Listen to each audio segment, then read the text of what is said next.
What's up, everybody? Welcome back to another tier list video today. Today we're going to be talking about the tight ends for fantasy football. Now, I do have a little bit different of a presentation style for this video. That is A, mostly because I just now realized that there was a thing called presentation mode on tier list, so that's great. And B, I got a comment in one of my last videos saying that there was too much white going on, so kind of sounds like I have the opposite problem of the NBA. But because of that, we're trying this. I got the green screen behind me. Hope you guys enjoy. As per usual, we got the categories. Top tier, we got that dog. He got that dog in him. Then we got good, okay, I guess, kind of mid, bad, and then my all-time favorite category, dog shit. Let's go ahead and get into the tier list videos. There's only about, I counted like 24 or 25 tight ends on here. So it's mostly just the fantasy relevant tight ends. So if your favorite backup tight end isn't on this list, I apologize. I didn't make the list because I don't got that kind of time, unfortunately. But I'm going to be ranking these guys on the list. You guys know the drill. Make sure to subscribe to the channel. Also, comment down below what you think of my list. Oh, and I also should mention really quick, I always operate on a Dynasty PPR scoring format. So I base my tiers based on that. And if your league is not that, make sure to adjust accordingly. All right, let's start with Mark Ingram. Looks like this is maybe in alphabetical order. Nope, never mind. Mark Ingram, he's good. He is good. He's getting a little bit older, and I think that there's now some added competition in that Ravens receiving room with Zay Flowers and Odell Beckham coming in. And honestly, I might even say that Isaiah Likely could steal a little bit from him because Isaiah Likely showed a lot of really good things, I think. But Mark Andrews is still one of the best tight ends in the entire NFL. I think Todd Monken coming in, the new Ravens offensive coordinator, is going to make their vertical passing game much better than it once was, hence more opportunities. And if Lamar's able to stay healthy, then he's going to have be productive with Lamar. He's always productive with Lamar. They have great chemistry. Lamar signed that 5-year contract. He's going to be his quarterback for a while. I still would put Mark Ingram there at good. Greg Dulcich. We're going to put him at, he's good. He is young. He was only like 23. And the Broncos offense, they struggled last year, but he was a bright spot. He was probably one of Russell Wilson's favorite targets. I think that he is somebody that kind of came out of nowhere. I didn't really have a lot of expectations for him last year, but he was pretty solid. He seemed to be one of the better receiving tight ends in the NFL last year. He's young. He's got Russell Wilson. Sean Payton always loved his tight ends. Think about the years that he had Jimmy Graham. So I think that he's going to be able to do good things, and he could be a good tight end for many years to come. Evan Ingram, I'm going to put an okay. He kind of had a really good year last year, and I think that that's a bit of a statistical outlier. However, his quarterback situation is still really good with Trevor Lawrence. But with guys like Calvin Ridley coming in, Christian Kirk was really good last year. Zay Jones is still a legit threat. Travis Etienne's going to get a lot of volume. They also drafted Tank Bigsby. I wonder if his opportunities are going to dwindle a little bit. Now, I still think that he's good, and he's been in the NFL for a little bit, so he's not exactly young. But I wonder if he's going to be as productive as he was last year. I think that's probably a bit of an outlier, unfortunately. So yeah, I'm going to put him in okay, I guess. Zach Ertz, I'm going to put him in bad. I think Zach Ertz is still fine. He got a lot of volume last year from the Arizona Cardinals, but the thing is, there's two big things working against him. A, the Cardinals' offense is going to be terrible, and the quarterback situation is going to be terrible. That does not bode well for him. B, he's getting really old. And C, I think the Cardinals have a better tight end on the roster. They took Trey McBride in the second round not too long ago. I think he's going to be pushed out of that starting spot here. And unfortunately, I think the days of Zach Ertz fantasy dominance are sadly over. So he was always a legend, though. We'll never forget the Super Bowl. Gerald Everett, he's kind of mid. He is going to be in a pass-heavy Chargers offense, I think. But with Quentin Johnston going in there, with Keenan Allen and Mike Williams hopefully being able to stay healthy, I think that he's not going to get as many targets. And I think that guys like Donald Parham will probably push him out of the way for the starting tight end position, getting him more. I mean, Donald Parham's like 6'8". He's ridiculous. If you played Madden, you know how good he is. I really don't think that he's going to be more than he's been throughout his entire career, which is just kind of an average tight end. He does have a good spot now with the Chargers, but I don't know if he'll exceed that at all. All right, so talking about Pat Freiermuth for the Steelers, I'm also going to put him in mid. I think he's a little bit better than Gerald Everett, but I don't love Kenny Pickett, and they did draft a tight end, Darnell Washington. I also think that the Steelers are going to shift to be a much more run-heavy team. That's, to me, evident by their draft selections And I think that's going to dwindle the opportunities for Pat Fryermuth. Again, not great quarterback situation. They drafted a tight end. You got, two young receivers in Deontay Johnson and George Pickens still on the roster. I don't know how fantasy relevant he'll be. Now, I think Pat Fryermuth is going to be one of those tight ends that his value, his actual football value is much greater than his fantasy value will be, because he is going to be, an every down player for the Steelers. He is going to be required to block and play, tough.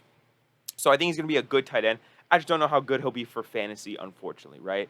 Mike Gesicki, I kind of think that he's going to be bad as well. I know he got that contract with the Patriots, and the Patriots, they've just kind of been rolling through tight ends ever since Gronk left. Hunter Henry, Jonnu Smith, now Mike Gesicki. I don't know exactly what's going on. I think that they like his receiving ability, but he's getting a little bit older. He was pretty much a non-factor in that Dolphins offense last year, and I don't know if he will continue to be the Mike Gesicki he was before Mike McDaniels went to Miami. The Patriots, they have other receiving options, I suppose. I think they might go ahead and sign DeAndre Hopkins. That would be D-Hop, Juju, and Devontae Parker at wide receiver, which, besides being the most mid wide receiver room probably in the NFL, would be, taking a lot of targets away. I also think Ramondre Stevenson is going to be a big part of the game. And let's not forget that the Patriots offense, but specifically Mac Jones, was not good at all last year. So, old age, bad quarterback, crowded-ish wide receiver room. I'm not a big fan of Mike Gesicki going into this year. A guy I am a fan of and that I personally have on my fantasy team is going to be Dallas Goedert. Dallas Goedert last year missed a couple of games. He had a shoulder problem. But other than that, him and Jalen Hurts were awesome. Dude balled out in the Super Bowl. And I think that with the ascension of Jalen Hurts and the Eagles' offense, he's only going to get better and better. Jalen Hurts was one of the best quarterbacks in the NFL last year. They had a great connection. I understand that he's got two really good receivers ahead of him on the target depth chart, and A.J. Brown and Devontae Smith. To me, that doesn't matter. Dallas Goedert's young. He was the replacement for Zach Ertz. He's young. He's a great pass-catching tight end. He scored a lot of touchdowns last year. And I think especially in that quick RPO system that the Eagles run, he's going to get a lot of volume in that offense. I really like Dallas Goedert, and I'm glad that I have him on my fantasy team. Tyler Higbee, I'm going to put Tyler Higbee in mid. I'll probably put him right after Pat Fryermuth. Yeah, maybe. I don't know. The thing with the Tyler Higbee is he has been pretty much the certifiable tight end one on the Rams for many years, and really the only buddy on the Rams offense that is any kind of respect for me is Cooper Kupp. Cooper Kupp is obviously great. He's going to gobble up a lot of volume. The big worry for me is Matthew Stafford. I don't know what the health status of Matthew Stafford's going to be. He's had elbow stuff. He's had neck stuff. He's had back stuff. We don't know what's going on, right? And he's not old, but he's not young. So his age really isn't a benefit anymore, and he is, not in a very good offense, unfortunately. So I'll put him kind of mid and see how it is. T.J. Hawkinson, I'm gonna go ahead and slide T.J. Hawkinson in good. I'll slide him above Greg Dulk. I'm gonna actually put Greg down a peg. We're gonna go with T.J. up here. T.J. Hawkinson is a really good pass-catching tight end, and he has been ever since he came out of Iowa. The problem is now with the Vikings, they drafted Jordan Addison, so that'll eat a lot of targets away from him, obviously. But I'm thinking more in the long term of, I don't know if Kirk Cousins is going to be on the Vikings this time next year, right? So as it currently stands, he does have a good quarterback situation. As it currently stands, he does have a good rapport with Kirk Cousins, and him and Justin Jefferson. I mean, who else is going to catch more passes than Justin Jefferson, right? So there is some crowdedness. I do think they're going to run the ball less, though, with Dalvin Cook on, which that will bode well for him. But for right now, I'll put T.J. Hawkinson in good. Juwan Johnson, I actually really like Juwan Johnson. I'm going to put him right here. I'm a lot higher on Juwan Johnson than I think the overall community is. That's because I follow him and his wife on TikTok, obviously. But looking at Juwan Johnson, I think last year he was very productive. Last year he kind of snuck under the radar and was a sneaky good waiver wire pickup if you were, scouring the waivers like I was every week. And with a massive quarterback upgrade in Derek Carr, I think that his production is going to continue to skyrocket.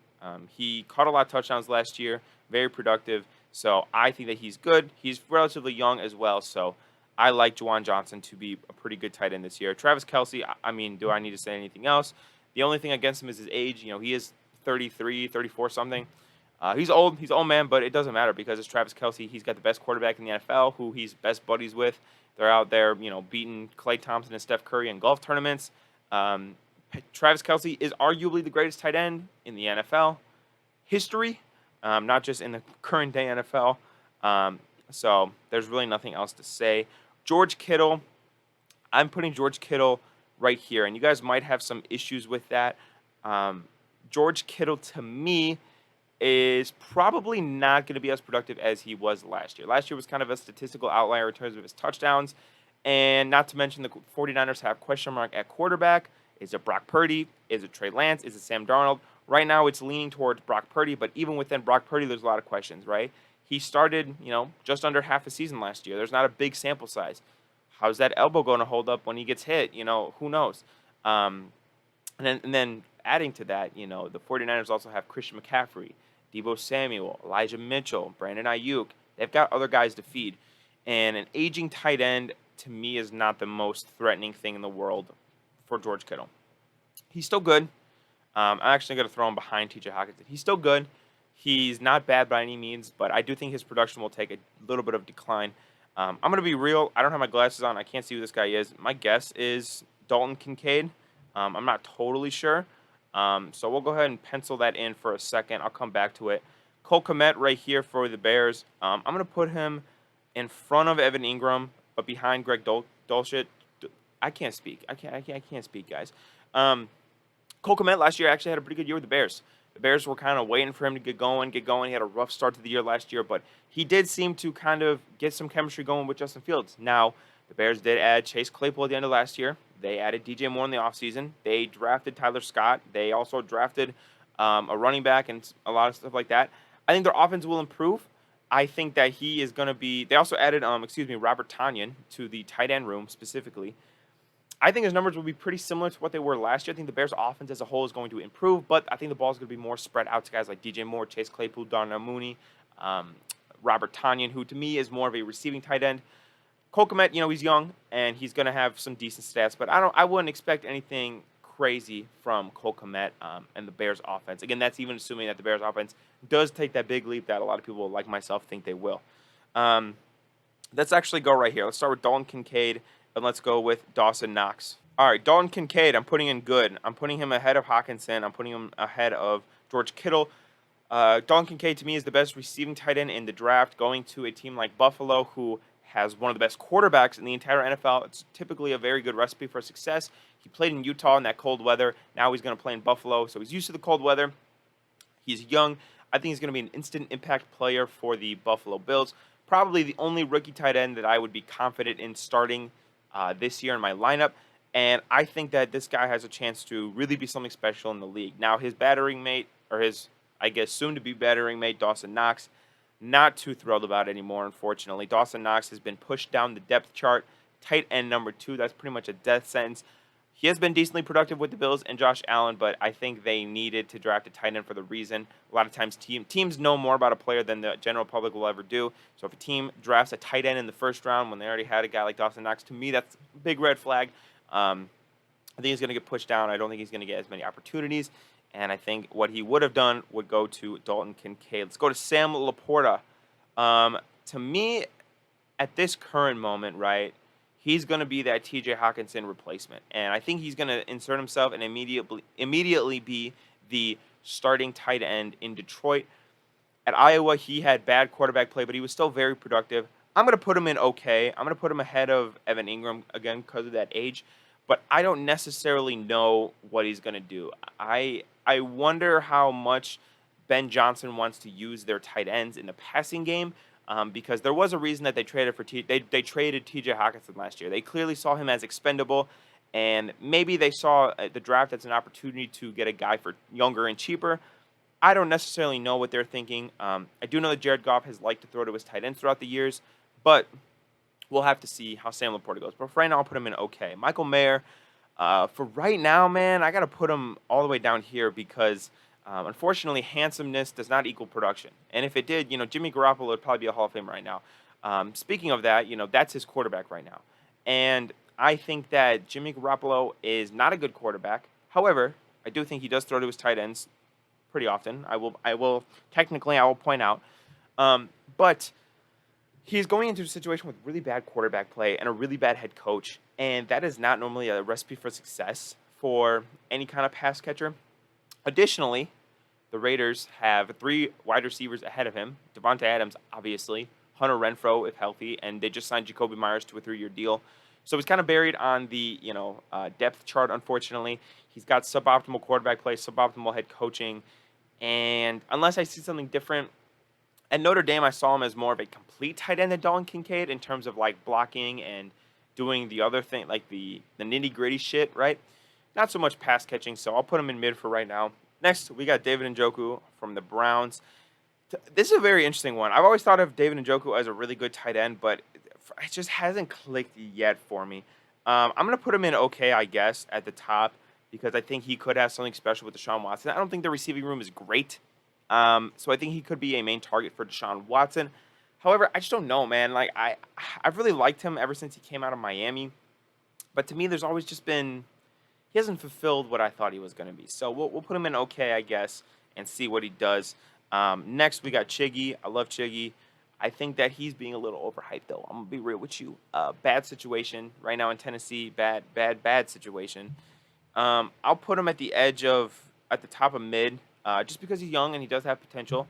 But let's not mistake youth for always productive, because you sometimes would rather have an older guy who was more consistently productive. Then this guy could be productive, maybe. I don't know. There's a lot of shit going on. And I don't know if I really like him so much. And I'm noticing as I'm doing this list, a lot of guys are stuck in the middle. At the end of the video, I'm going to spread these guys out a little bit more, so we'll kind of get some thing going on there, but we'll have to see.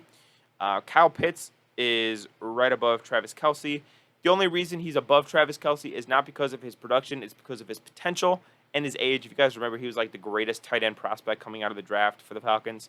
Freak athleticism, freak speed. I mean, he got everything.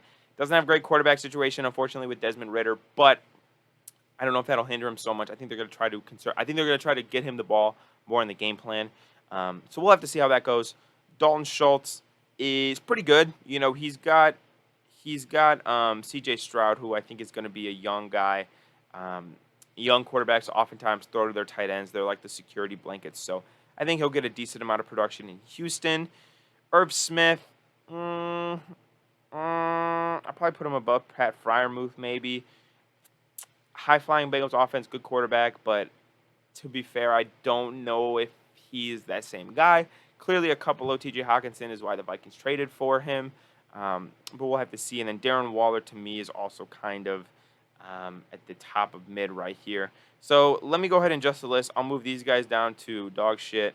I'll move Everett down to bad. I'll move Michael. No, I can't do it. He's too young. I'll probably move Dawson Knox down to bad, unfortunately. And then I might move. Yeah, I think this is a good list. I think I'm going to roll with this list. So this is my certified tight end tier list video. I hope you guys enjoyed this video. Like I said, please don't forget to subscribe to the channel if you are new. And I will catch you guys in the next video. Peace out.